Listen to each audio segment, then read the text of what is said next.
মানে আপনি যদি গণতন্ত্রে বিশ্বাস করেন তাহলে আপনাকে এইটাকেই প্রতিষ্ঠিত করতে হবে।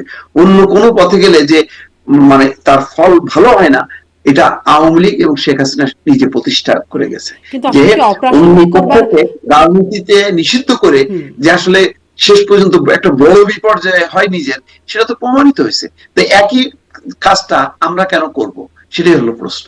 জি, এটাও একটু প্রশ্ন করতে যাচ্ছিলাম যে অপ্রাসঙ্গিক কি করা যাচ্ছে রাজনৈতিকভাবে? কারণ যে কোনো আলোচনায় রাজনীতিবিদরা সবসময় আওয়ামী লীগের উদাহরণ দিচ্ছেন, ফ্যাসিস্টই বলে যাচ্ছেন। মানে আগে যেমন আওয়ামী লীগের আমি শুনতাম যাবতীয় কিছু ষড়যন্ত্র, এমনকি ভবন ধসলেও বিএনপির কর্মীরা সেখানে হরতাল করে নাড়া দিতে পারে, এরকম একটা মানে যে কোনো কিছুতে বিএনপি এবং জামাতকে টানা হতো।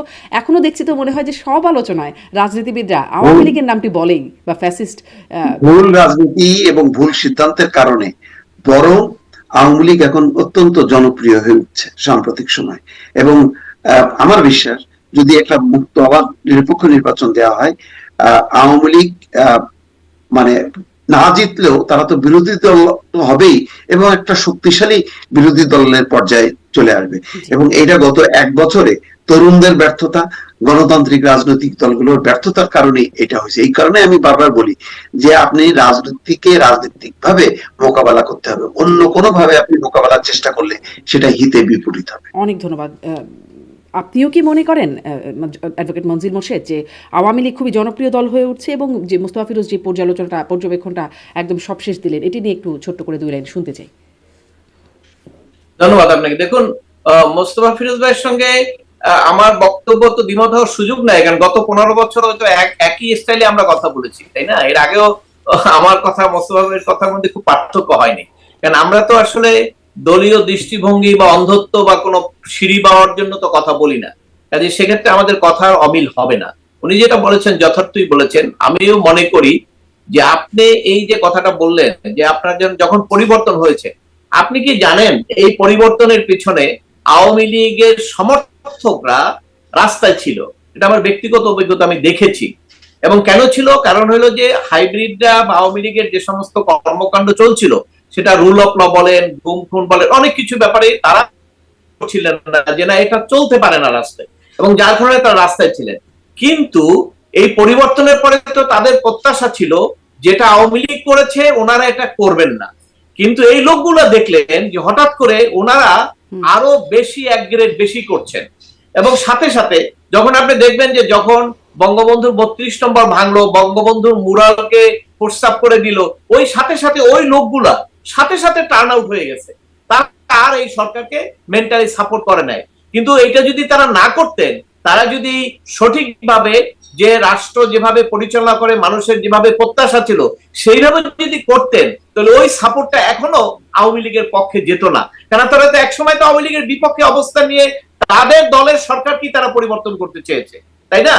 এখন আজকে যে মোস্তফা ভাই বলেছেন, এটা তো আপনার মিডিয়ায় তো গতকাল কি বলা হলো যে কত পার্সেন্ট লোক এখন চলে আসছে যে তাদের সমর্থক, তাতে তো মেজরিটি দেখা যায় 57 না জানি কত বলেছে। এবং আপনারা যা করছেন, আপনারা যদি এটা প্রমাণ করতে না পারেন যে গত সরকারের সময় যে ভুলগুলো করেছে আমরা সেই ভুলটা করি না, এইটা যদি আপনারা দেখাইতে পারেন, করতে না পারেন, তাহলে কিন্তু আপনার পার্সেন্টেজ আস্তে আস্তে ডিগ্রেড হবে, কমবে, ডেইলি 1% করে কমবে, এটা বাড়বে না। এবং সেই লক্ষণেই কিন্তু আমরা যাচ্ছি। এখন পর্যন্ত আমরা রাজনীতিতে বলবো যে আমরা কিন্তু একটা নিম্নচাপে আছি। কারণ আপনি জানেন যে আমাদের বঙ্গোপসাগরে যখন নিম্নচাপ হয়, তখন হঠাৎ করে কিন্তু বলা যায় না যে ঝড়টা কি চট্টগ্রামে আঘাত হানবে না কলকাতায় হানবে। এইটা কিন্তু একটা পর্যায়ে এসে তখন নিশ্চিত হওয়া যায় এই নিম্নচাপটা কক্সবাজারের, পটুয়াখালীরা বা কলকাতায় আঘাত আনছে।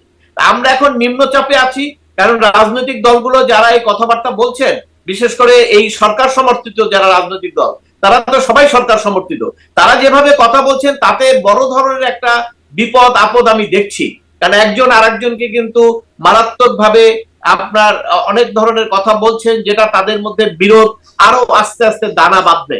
এবং ইতিমধ্যে দেখেছেন যে স্বাক্ষরটাই কিন্তু একদল করে নাই। এবং আজকে তো আমি দেখলাম যে আজকে কমিশনের সঙ্গে আলাপ হয়েছে, তারপরে এনসিপির যে একটা প্রেস মিডিয়ায় কথা দেখলাম, সেই কথাটা শুনে তো আমার কাছে মনে হলো যে আমরা অনেক অত্যন্ত গভীর একটা খাদের মধ্যে পড়ে যাচ্ছি। কারণ বলা হচ্ছে যে আপনার এই যে সনদ, এটাকে সংবিধান হিসেবে ঘোষণা দিতে হবে। দেখেন, যদি এই কথাটা একটা রাজনৈতিক দল বলে, তাহলে যে কথাটা কিন্তু বিএনপি আগে মানেনি। বিএনপি বলছে যে সংবিধান দেশে প্রচলিত আছে, মুক্তিযুদ্ধের সংবিধান আমরা ফেলে দিতে পারবো না, এ কথা কিন্তু বলেছে বিএনপি আগে। তারা তো একটা বড় শক্তি, আর ওনারাও এখন একটা মনে করেন বড় শক্তি।